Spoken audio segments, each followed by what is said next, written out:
He stood in front of me, hands raised, fists clenched, and his feet moving like a seasoned fighter. For me, it was fight or flight. I took off my cap, and for a moment he froze. Dear listeners, today I bring you a story of a man cheated on by his wife with a martial artist, putting her husband in a very dangerous situation. My name is Nolan. I am a 35-year-old man.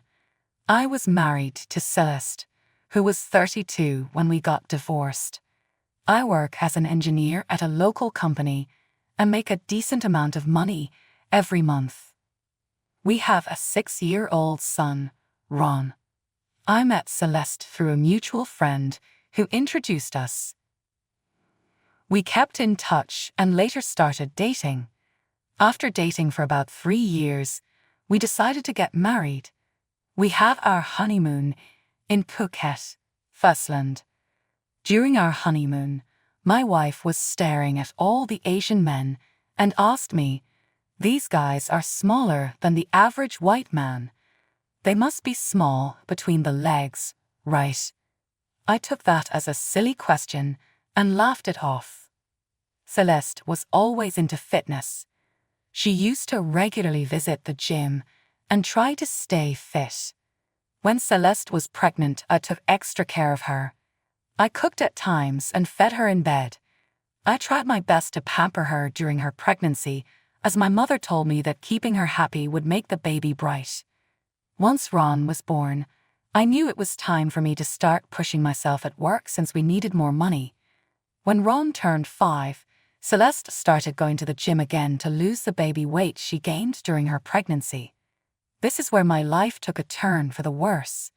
In 2 months, Celeste had lost almost 20 pounds, and I was shocked at her transformation. I saw her getting better every day but didn't realize just how much weight she had lost. I asked her what her secret was. She explained that she was training in martial arts, which helped her lose weight.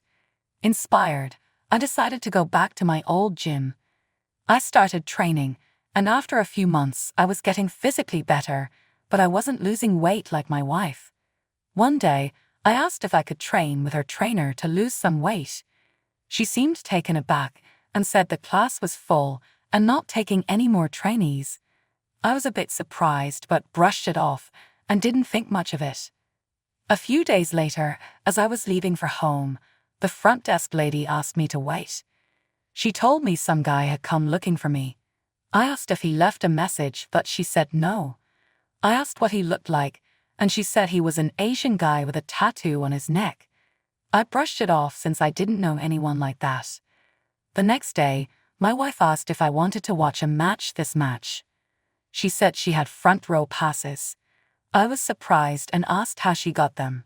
She said her trainer was competing. I agreed, excited since I had never seen this match up close. At the event, after 3 fights, it was her trainer's turn.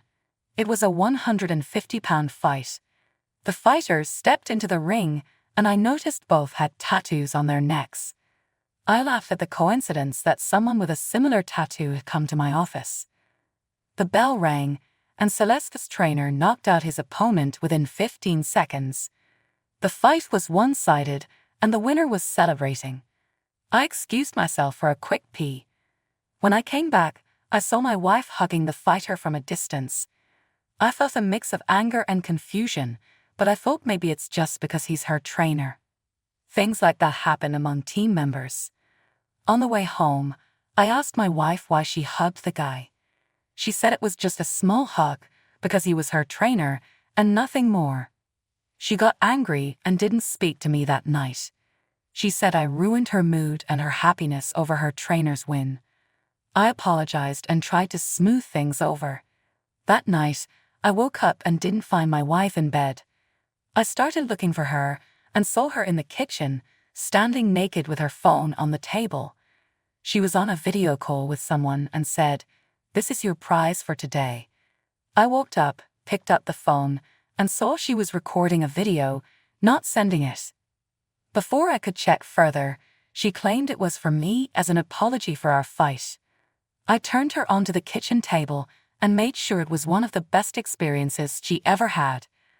When we were done, she collapsed on the floor, panting hard, and said we should do this more often. I was foolish to believe her that night. The next morning, I woke up happy and went to the gym to train. I trained hard that day. It was cold, so I wore a beanie cap and had my hood over my head. Once I was done, I walked out of the gym to go home. Near my car, a man walked up to me. He was about 170 centimeters tall, and as he got closer, I recognized him as Celeste's trainer. He walked up to me and said, "I love your wife. I make love to her twice every day and send her home with my seed in her.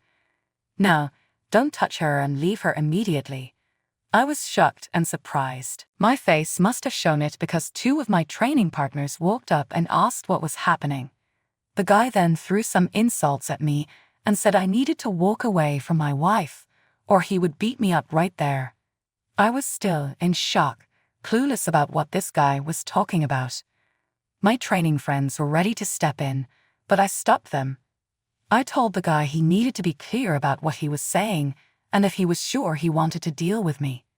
He claimed Celeste was his love and that he alone wanted her. Then, he took off his jacket and got ready to fight. He stood in front of me, hands raised, fists clenched, and his feet moving like a seasoned fighter. For me, it was fight or flight. I took off my cap, and for a moment he froze when he saw my cauliflower ears. That alone is a clear message. It's time to back off. The guy shook his head and put up his fists. You see, I'm a former high school wrestler. I stand at 6 feet 3 inches and weigh almost 260 pounds. And here was this 150-pound guy threatening to beat me up. I took off my jacket and got ready. He threw a punch at my face, cutting me over my eyebrow. Blood started dripping down my face.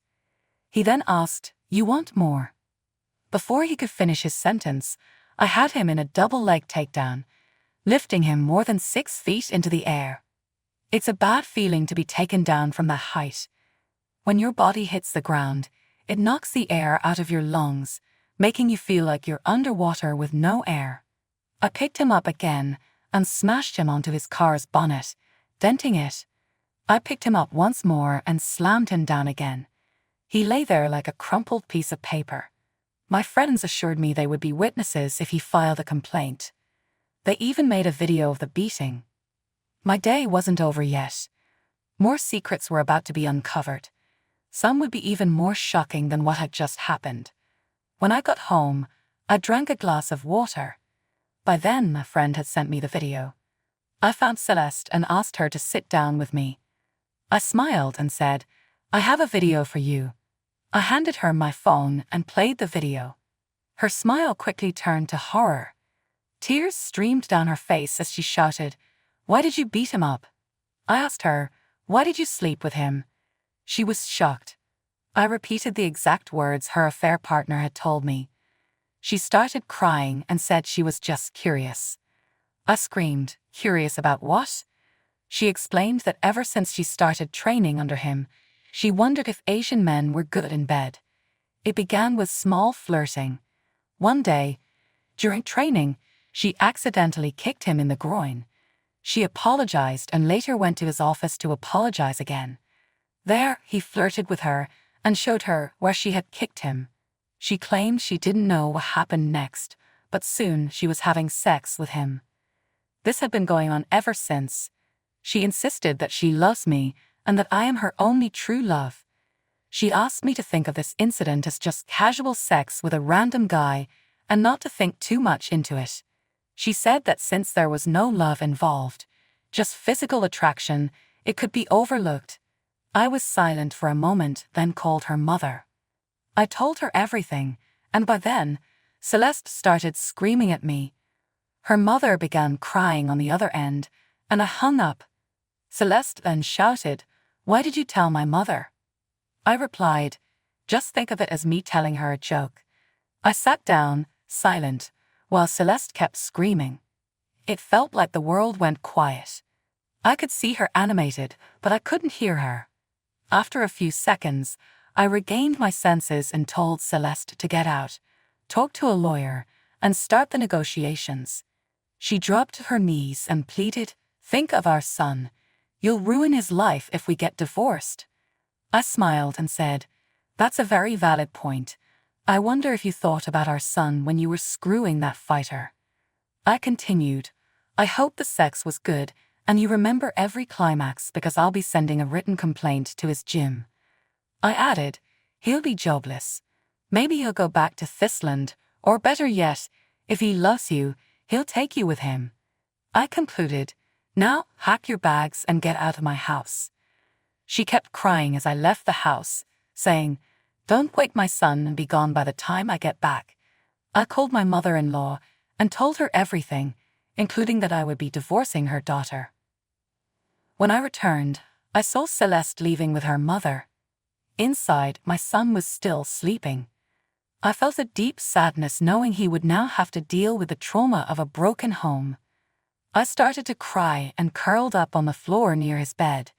The next morning, I met with a lawyer and explained everything, sharing the video as well. He was surprised by the events but assured me he would do everything possible to secure my son's custody. He also advised me to send a complaint to the gym where Celeste trained. I sent the email, and they eventually fired her trainer, who also lost his fight contracts with his promotions. The video of me beating him up went viral in underground circles. I never spoke to Celeste again.